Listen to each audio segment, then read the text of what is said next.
Welcome to the Less Doing Podcast, where you will learn how to start living more by doing less. Let me help you optimize, automate, and outsource your entire life so you can focus on doing the things you love.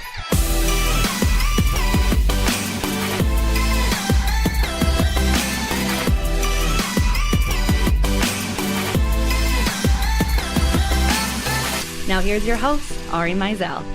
So I was speaking with Robert Hartline of Shift Your Time, and you just got some great news. Sounds like something good happened. Yeah, I've had a good morning so far. Well, tell me about it, because I'm sure it'll inform the context of the interview. Well, it really has nothing to do with what this podcast is all about. But I own a chain of wireless retail stores, and I've been in business for about 20 years. And I have never had an armed robbery before. In the last 10 days, I've gotten 2. Seriously? Seriously, yeah. Now I wasn't there at the time, of course, but I got news this morning that the team of people that were doing these armed robberies in Nashville, they hit like 12 wireless stores in our area, and they got them arrested. So that was my fantastic news. Has nothing to do with anything we're going to discuss today, but I'm riding high on that information. Okay. Well, I'm glad to hear that. I'm glad that I get to benefit from what's happened in your day. We'll get that energy here. So you're based in Nashville, and tell us about Shift Your Time. Tell me about it. Yes. So, for the last 20 years, I've been running this retail business, and we're all over the Southeast, and it's really difficult to stay in communication with everyone. Ideally, people have been using for the last several years, been using email and phone to do their communication and direct their team and cast their vision. And about 3 years ago, actually about 2.5 years ago, I had an employee show me an app called Marco Polo. Anybody listening can download this app right now. It's a video walkie-talkie app. And I've been using it over the last couple of years and completely changed and scaled my business as a result of this app. And so I built a business around it. You built a business around Marco Polo. I built a business about a free app you can download in the marketplace. Yeah. How ridiculous is that? You know what? So I pretty much built my business around Voxer, which is not dissimilar at all. So we're going to have a fun conversation about this. Tell me more. So, I came, when I started my business, I was selling Nextel, and it was walkie-talkie. Voxer is a walkie-talkie service. And really what's beautiful about walkie-talkie is the simplicity of getting your message across really fast and easy. And if you guys remember what Nextel was, it's push to talk, release to listen. And it was really an interesting way to communicate, and lots of businesses had switched to it and whatnot. But long story short, what a video walkie-talkie app allows you to do is store and forward, meaning if I am ready to communicate or digest information, I can open up my Marco Polo app and see all the people I can talk to, and I can listen and watch all the video from those people. What a lot of people struggle with, and this as well as I do, email is an awful way to communicate. Yes, it is. And to be able to, I could sit down and write an email and send it to 10 people. And let's say this email is sensitive, and I'm trying to explain something or explain what to do, or this has happened and this is what we're going to do as a result. You may read that email and be totally fine and understand it, but your coworker may look at it and go, well, I can't believe he said that. My department is always doing all best we can possibly do. I can't believe he said that in the email. People get offended. Writing an email is akin to a caveman writing on a wall. A caveman writing on a wall is going to draw a picture, and people are going to go look at the picture and then try to understand what the message is. And pictures say many different words. And so anyway, the beauty of Marco Polo is when you talk on video, you're able to not only use your words, but use your body language to communicate in your vision, your excitement, your energy to really get your message across. And there is no other app that really does this. And, a lot of people go, well, I just do FaceTime. Well, I'll tell you, FaceTime is pretty much, yes, it's a great way to communicate, but you both have to be at a place where you have good internet and you're at a mental space where you're ready to communicate. And for a lot of us, we just don't have that space to think about what we do, and having an ability to store and forward a message and capture it when I'm ready to do it. And if I was, sitting down to do some work right now, I don't want anything to distract me. And Marco Polo really gives me that vessel to do it. So what is the business that you built around this? So basically what I do is I work with teams and companies to move everyone out of email and phone call as your internal communication of choice into Marco Polo as the communication medium for all your internal communication. So many companies, I mean, when you look at, it's so funny, email, I just laugh at email. I mean, honestly, if the technology existed to do video when the internet was invented, we would be talking on video. We would not be talking on email. We only talk at email is because we have been doing it for the last 30 years. And it's something that technology allowed us to do, but we still continue to do it, even though there's a better way. And so I go into companies and I'll explain to them the consequences of the major distractions that not only email does, but the distraction of your phone ringing every few minutes with staff calling you with questions. It makes it difficult for teams to have time to think. And we come up with the best ideas when we have space to think. But if we don't have that space and we have constant distractions, the average person takes 25 minutes to go from focused energy on a project from getting distracted. It takes them 25 minutes to get back into that state of flow that we all want to be in.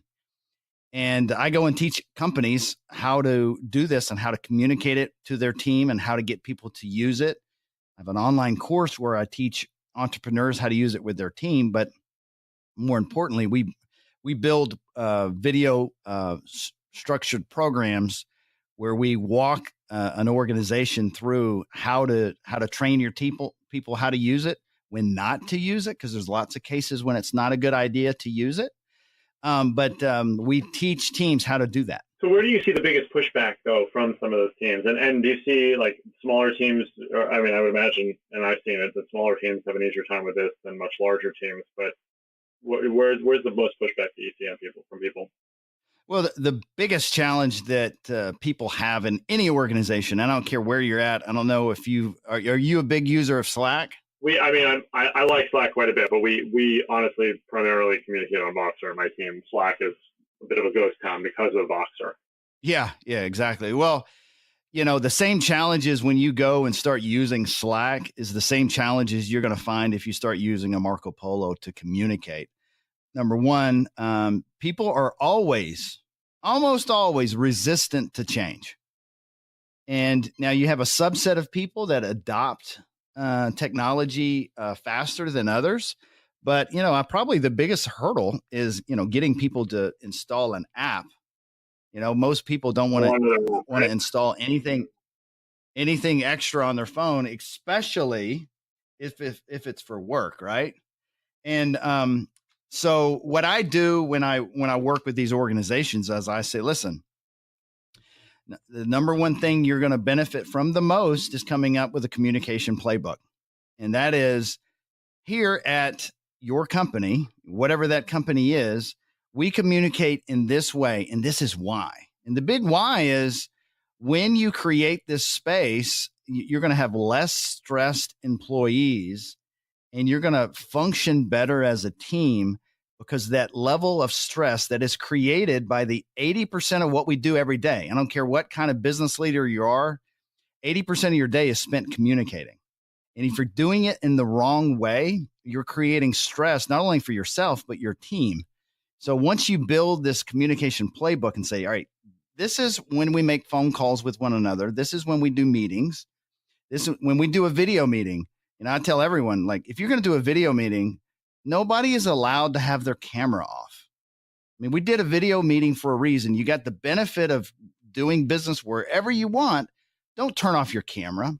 You're losing a vast majority of the communication by turning off your camera. Well, you don't, I don't want to get dressed up. So what? Get dressed up. I mean, it's going to make you feel better about yourself anyways, and your team needs to see your face. And so a lot of it has to do is, you got to build that foundation. You got to make sure that everybody understands the structure. And as long as everyone's on the same page in the playbook, the company's going to run far smoother. And then when one of the things that I see pushback to with people is, whether not even the technology or anything, but they feel like there's just certain things that you just got to do live. You couldn't possibly do it asynchronously, and which I'm thinking it's crazy to me. But how do you deal with that? Yeah. Well, you're always going to have people. Here's the thing. With my team, I do live video once a week. We do a thing called Traction, which is a business philosophy that and way you handle meetings. And we have these level 10 meetings in this program. And the level 10 meeting is a very structured meeting, which needs to occur every single week. And we are far better as a result. I mean, we grew our business from like 13 million in sales to 100 million in sales in like 3 years, with good communication and having good structure. So there absolutely is a time and place for live conversation. I think it's absolutely imperative that you're checking the pulse of your team every single week. But what we've done primarily with this movement into Marco Polo is a vast majority of time spent in meetings are handling issues. And my favorite thing to teach my audience is teaching people to pull the problems out of a meeting. Because often if you have a meeting with 10 people, a good bit of the problems involve only 3 or 4 people. Instead of wasting everyone's ears to listen to the problem that only 3 people could actually influence or change, we pull problems out of meetings and create Marco Polo groups for that issue. So if I have an issue that I want to solve in my organization, I pull the issue out, put it in Marco Polo. I give it a timestamp that I want it completed by. And I go through the IDS model, which is identify, discuss, and solve model of solving an issue. And the best way to do that is just get the people involved that need to hear and discuss the issue and solve it, and separate them from your main meeting. So we can have much shorter monthly update live meetings with having issues separated and giving issues the space they deserve to get them solved. So then, again, so this is fascinating to me, because this is something that we have done inherently in our company, and we do this with our clients, but I've never necessarily created a big structure around how people are using Voxer. So how do you teach these seminars? Are you doing this individual consultations for companies? Like, how do you operate?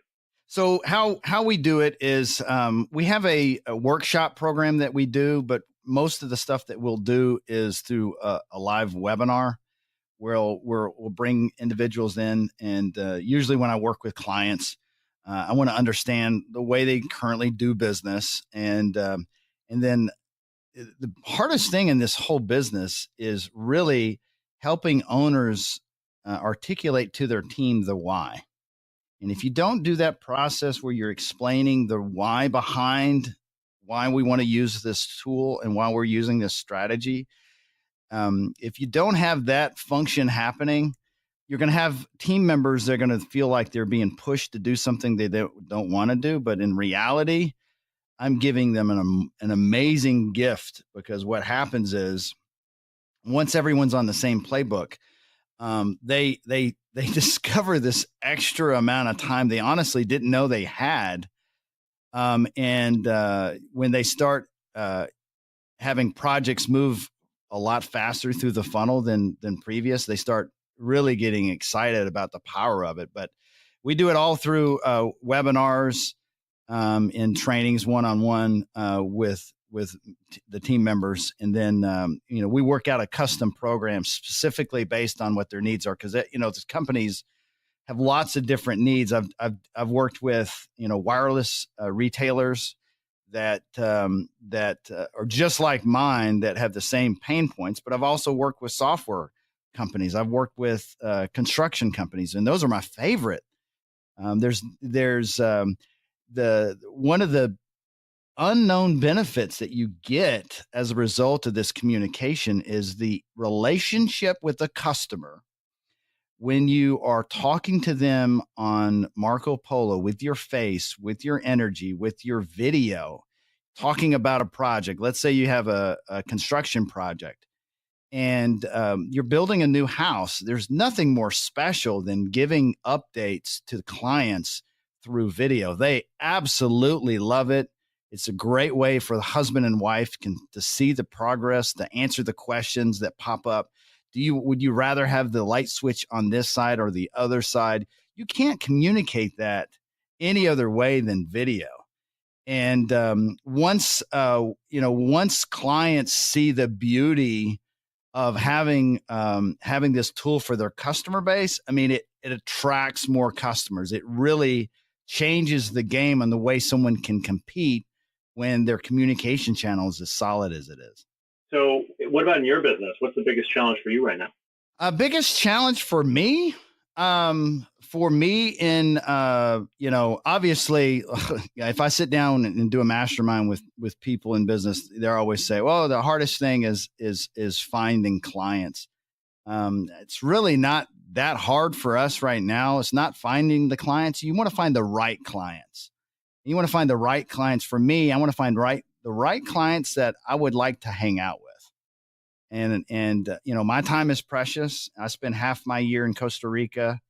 I really only want to be around people that are like-minded like me. So I'm kind of picky who I choose to be a client, because the shift your time business that I'm building, I really don't even look at it as it makes money, but that's kind of irrelevant. It's a really fun thing to do, because I'm actually giving people a tremendous amount of free time to do and create a bigger idea. I mean, most of us that are in business get so wrapped up into the day-to-day, we don't even have time to think about what we actually are doing, or even thinking about a much bigger idea. And now I feel like I'm creating that space for people to create those bigger ideas. That's great, man. So what are your top 3 pieces of advice for people to be more effective? Top 3 things for people to be more effective? Oh, definitely. Use the down arrow button on everyone's cell phone and turn off your ringer. Number 1. Number 2, test people before you hire them. And that is creating small, tiny tests for them to see if they're going to be fit. One of the things I have a software company called Call Proof. It's an app for outside salespeople. And one of the things I train sales managers is, when you hire, start people in the first week, pay them double the salary. And all you want them to do if they're in sales is to call on to strangers, whether it's knocking on doors or calling on the phone. Don't train your salespeople very much. Give them just enough to go out and collect business cards. If they do this, then they are ready to be trained. So often I see people spend 3 months training salespeople that have no interest in doing the work behind selling. And so always test people before you hire them. I guess my last thing I would say is learn how to be passionate about what you're doing, and learn how to communicate that in such a way that people are ready to follow. So many people just lack the energy or thought into what they say and how they say things to people. But our words have power, and people will follow you if you have passion, if you have vision, and you have to have that. If you don't have the energy, you can learn how to build energy. You can learn how to get people to listen to your voice, but it takes practice. But communication is what we do, and you, by God, figure out how to be good at it. I love it. All right. Well, so Robert, where can people find out more about you and start learning how to use Marco Polo? Absolutely. You can visit shiftyourtime.com, and you could reach out to me on social media at Hartline Robert on Twitter as well. Thank you so much. That was great. Thanks for listening to the Less Doing podcast. At Less Doing, we help entrepreneurs who have opportunity in excess of what their infrastructure can support to set up systems and processes that empower a team to ultimately make themselves more replaceable. That way, they can optimize, automate, and outsource everything in their businesses in order to be more effective. If you want to find out more about Less Doing, the podcast, the blog, the books, and all of the wonderful programs we offer to help you get from where you are to where you know you want to be, go to lessdoing.com/podcast and check out our OAO blueprint so you can get started today.